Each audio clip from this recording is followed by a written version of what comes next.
বণিক সভা Bengal chamber of commerce and ইন্ডাস্ট্রিতে রয়েছেন আমাদের প্রতিনিধি সৌরজ্যোতি বন্দ্যোপাধ্যায়। বাজেট নিয়ে সরাসরি কথা বলবো তার সঙ্গে। সৌরজ্যোতি, এবারের বাজেট নিয়ে শিল্প মহলের প্রতিক্রিয়া কি? দেখো, কিছুক্ষণ আগে 2026 থেকে 27 অর্থবর্ষে যে বাজেট সেটি পেশ করেছেন কেন্দ্রীয় অর্থমন্ত্রী নির্মলা সীতারামন এবং প্রধানমন্ত্রী নরেন্দ্র মোদীর আত্মনির্ভর ভারতের যে সংকল্প, এই বাজেটে কিন্তু তার একটা প্রতিফলন রয়েছে, কথা স্বীকার করে নিয়েছেন নির্মলা সীতারামন। এই মুহূর্তে আমরা রয়েছি Bengal chamber of commerce and ইন্ডাস্ট্রিজের মুখ্যালয়। সেখানে আমাদের সঙ্গে যোগ দিয়েছেন অভিজিৎ রয়, যিনি বিসিসিআই এর প্রেসিডেন্ট। আমরা তার সঙ্গে সরাসরি কথা বলবো। স্যার, 2026-27 অর্থবর্ষের এই যে বাজেট, সেটা কতটা জনমুখী হয়েছে? শিল্প মহল মানে আপনারা এটাকে কিভাবে ইলাবোরেট করবেন, অ্যানালিসিস করবেন? বাজেটটা খুবই ভালো হয়েছে এবং যেটা দেখা দিয়েছে এটাতে তিনটে মেন থ্রাস্ট এরিয়া ছিল এই বাজেটের মধ্যে।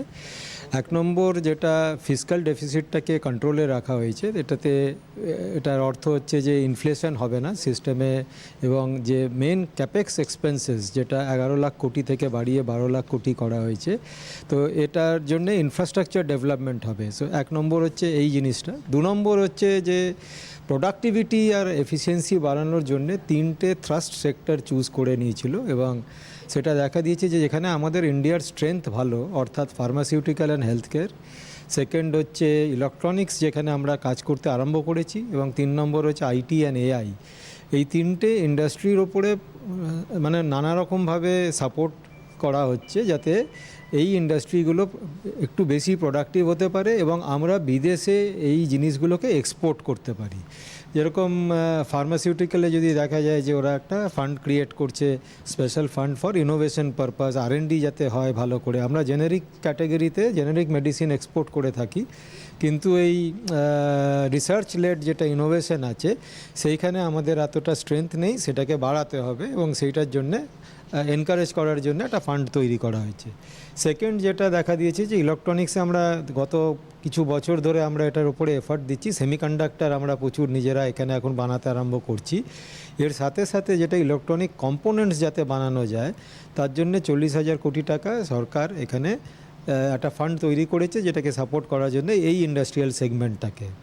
3 নম্বর যেটা হচ্ছে আইটি আর এআই যেটা হচ্ছে সেটার উপরে হচ্ছে এটা একটা। থার্ড যেটা করছে সেটা হচ্ছে যে স্কিল অ্যান্ড এমপ্লয়মেন্ট, এটা মোস্ট ইম্পর্ট্যান্ট, যে চাকরি যাতে লোকে পায়। এটা ইয়াং কান্ট্রি, এটা এই দেশে আমাদের চাকরির খুবই প্রয়োজন এবং সেটা করার জন্যে নানা রকমভাবে প্রোৎসাহিত করা হচ্ছে। টেকনিশিয়ান, রেডিওলজিস্ট এইভাবে তৈরি করার জন্য ট্রেনিং দেওয়া হচ্ছে। অর্থাৎ আপনি শুনছিলেন যে শিল্প মহল তারা কি বলছেন। প্রথমেই যে বিষয়টি উল্লেখ করা প্রয়োজন সেটা হলো উৎপাদনশীলতায় জোর দেওয়া।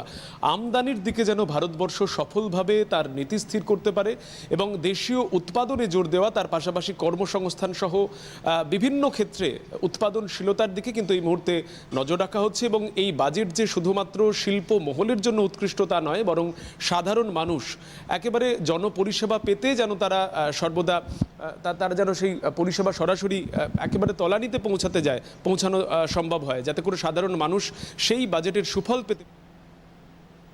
বাজেটকে স্বাগত জানিয়েছে শিল্প মহল। তার আগে বলে দিই, সৌরজ্যোতি, অনেক ধন্যবাদ তোমাকে।